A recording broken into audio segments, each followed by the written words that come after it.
warahmatullahi wabarakatuh. Apa kabar anak-anak? Semoga kalian dalam keadaan sehat walafiat. Sebelum kita mulai pembelajaran kita berdoa dulu. Dan semoga pandemik ini segera berlalu dan kalian bisa belajar seperti biasa lagi. Amin. Materi kita untuk hari ini adalah hidup sehat tanpa narkoba. Ya, kenapa kita ambil itu? Agar tujuan layanan ini diberikan agar siswa dapat memahami tentang pengertian pola hidup sehat tanpa narkoba. Terus siswa juga dapat mengerti tentang pengertian narkoba, jenis dan akibat yang ditimbulkan serta menghindari narkoba. Ya, kita masuk ke dalam materi, yaitu pengertian pola hidup sehat. Apa itu pola hidup sehat? Ialah pola hidup sehat itu seperti hidup sehat secara fisik dan psikis, biasanya disebut dengan sehat secara jasmani dan rohani. Sehat secara fisik atau jasmani adalah badan kita dalam keadaan baik dan bebas dari semua penyakit.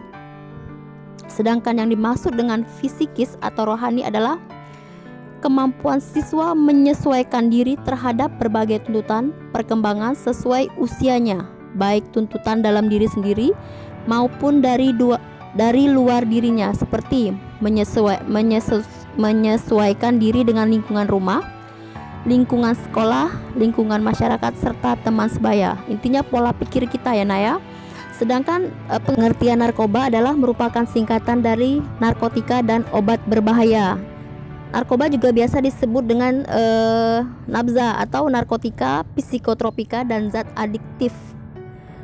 Penggunanya itu dapat mengalami kecanduan sehingga terbentuk keinginan untuk terus-menerus menggunakannya. Itu yang sangat berbahaya ya, Nak ya. Penggunaan narkoba yang tidak tepat sasaran dapat menjadikan seseorang berisiko terjangkit suatu penyakit. Banyak pula yang berujung pada kematian. Karena kalau pemakaian narkoba itu kan menggunakan suntikan atau apapun itu yang bisa dipakai beramai-ramai, itu kan bisa menyebabkan penyakit yang banyak ya, Nak ya. Terus apa itu jenis-jenis narkoba? Jenis narkoba itu banyak, Nak. Ada narkotika, ada psikotropika, ada pula zat adiktif. Jenis narkoba itu narkotika itu berbagai jenis lagi, yaitu terdapat morfin, heroin atau putau, atau ada juga ganja atau cannabis atau marijuana, itu nama bahasa latinnya. Kokain itu termasuk dalam jenis narkoba, yaitu penggunanya itu banyak, efek samping pemakaian itu banyak, hampir sedikit sama. Seperti misalnya dari morfin itu menurunnya kesadaran pengguna, kebingungan, berkeringat, menimbulkan gelisah, mulut kering, warna muka berubah, mengalami kejang lambung, produksi air seni berkurang, mengakibatkan gangguan menstruasi atau hipertensi. Sedangkan heroin itu lemah denyut nadinya, Nak. Terus tekanan darah menurun, otot menjadi lemas, pupil mengecil, hilang kepercayaan diri, suka menyendiri, terus kesulitan saat buang air besar, sering tidur, seringkali berdampak kriminal juga, misalnya berbohong, menipu, gangguan bicara atau cidal ya kalau pemakai heroin itu ya. Sedangkan ganja yaitu efeknya itu seperti denyut nadi pada jantung tuh lebih cepat, mulut tenggorokan terasa kering, sulit mengalami atau sulit dalam mengingat, sulit diajak berkomunikasi, kadang-kadang terlewat agresif ya penggunanya, mengalami gangguan tidur, sering merasa gelisah, berkeringat, nafsu makan pun bertambah, sering berfantasi ya, hal-hal yang dia anggap kayak mana itu sering berfantasi dia, euforia, selalu gembira terus ya orangnya ya. Sedangkan kokain adalah kokain itu dapat memicu metabolisme sel menjadi sangat cepat. Efeknya itu dapat memberikan efek kegembiraan yang sangat berlebihan pada penggunanya tuh. Jadi dia selalu gembira ya. sering merasa gelisah, menurunnya berat badan, timbul masalah pada kulit, mungkin kemerahan atau gatal atau apa itu, mengalami gangguan pernafasan, sering kejang, sering mengeluarkan dahak, turunnya selera makan, mengalami gangguan penglihatan. Apalagi kalau terus ada psikotropika. Psikotropika itu juga terbagi-bagi ya, seperti ekstasi, sabu, sedatif hipnotik itu juga termasuk. Terus nipam, yaitu ekstasi itu adalah senyawa kimia yang sering digunakan sebagai obat yang dapat mengakibatkan penggunanya menjadi sangat aktif. Efeknya itu apa? Mengalami mual, depresi, sering merasa kebingungan, banyak lagi. Seperti misalnya dia seperti orang linglung, seperti pusing, bahkan sering pingsan. Itu ekstasi penggunanya ya.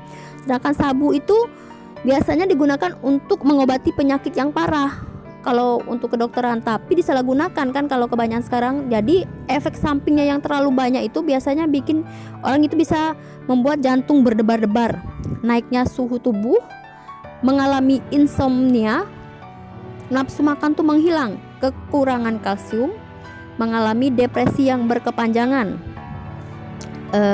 Terus ada sedatif hipnotik, yaitu jenis psikotropa ini adalah kayak benzodiazepin. Itu biasanya kalau itu dijual di apotek tuh biasanya, tapi itu hanya dengan resep dokter ya nak ya. Itu pun nggak boleh sembarangan orang pakai. Itu bisa mengakibatkan gejala-gejala juga yang kurang baik kalau dipakai. Misalnya sulit mengendalikan diri, menjadi acuh, mengalami gangguan konsentrasi, mengalami kebingungan, terus berjalan pun menjadi sempoyangan ya, orang dia nggak bisa jalan bener. Sedangkan kalau nipam itu adalah jenis pil koplo yang dikonsumsi untuk mengurangi anxietas, biasanya digunakan secara bersamaan dengan minum beralkohol. Itu tuh malah berisiko sangat tinggi ya, misalnya mengalami cadel saat bicara, sempoyongan, wajah menjadi kemerahan, kurang fokus, turunnya kesadaran. Itu pun bisa menyebabkan meninggal dunia ya kalau bermacam-macam obat itu dimasukkan ke dalam minuman yang beralkohol. Terus ada zat adiktif. Zat adiktif itu juga terbagi atas alkohol, nikotin, serta kafein. Alkohol, kamu tahu ya, alkohol itu sebenarnya bisa digunakan untuk pengobatan ya, tapi pun itu hanya tidak memiliki kadar yang tidak terlalu tinggi. Biasanya kalau di atas 70% aja alkohol itu tidak boleh digunakan ya. Itu bisa membuatkan orang teler atau mabuk, menyebabkan kegagalan pernapasan akut seperti yang terjadi pada bahaya formalin, menghilangkan kesadaran, dapat mengakibatkan kematian juga. Terus nikotin. Nikotin itu adalah senyawa kimia yang dihasilkan secara alami oleh tumbuh-tumbuhan atau sejenis suku terung-terungan ya, seperti tembakau dan tomat. Jadi itu dapat merusak racun saraf kita. Jadi bahaya ya nak ya. Adapun efeknya itu dia bisa meningkatkan denyut jantung, meningkatkan kadar gula dalam darah, menimbulkan efek segar, menimbulkan euforia yang berlebihan, nafas terasa berat, dapat mengakibatkan kanker, stroke dan sebagainya. Sedangkan kafein adalah zat adiktif yang bekerja untuk mempengaruhi sistem metabolisme dan saraf pusat. Biasanya kafein dapat menyebabkan efek kecanduan bagi penggunanya. Biasanya zat ini terdapat pada kopi atau teh. Makanya kita nggak boleh mengkonsumsi kopi atau teh itu secara berlebihan ya nak ya, karena itu apapun itu, segala sesuatu yang berlebihan itu pasti tidak akan bagus. Misalnya saat penggunaan mulai dihentikan pemakaian zat ini, maka dapat menimbulkan pusing, ngantuk, pemarah, serta timbul kecemasan, tidak bisa konsentrasi, gangguan mood, meningkatkan gula darah, tekanan darah tinggi, meningkatkan detak jantung, insomnia, susah tidur, mempercepat penuaan dini. Ya, coba lihat kalau orang perokok itu kan atau pengopi berat itu orangnya tidak sesuai umur ya, kadang dia cepat jauh lebih tua. Makanya dalam membahas pelajaran ini intinya, hidup sehat tanpa narkoba itu lebih baik daripada kita harus mencoba-coba hal-hal yang tidak seharusnya kita coba. Jadi lebih baik kalian bisa lebih mengerti lagi apa yang terbaik untuk hidup kalian, apa positif dan negatifnya untuk kita bisa hidup sehat tanpa narkoba. Hidup sehat itu jauh lebih baik dan tetap jauh lebih baik. Oke, pelajaran kita untuk hari ini itu saja, penyampaian dari Ibu. Assalamualaikum warahmatullahi wabarakatuh.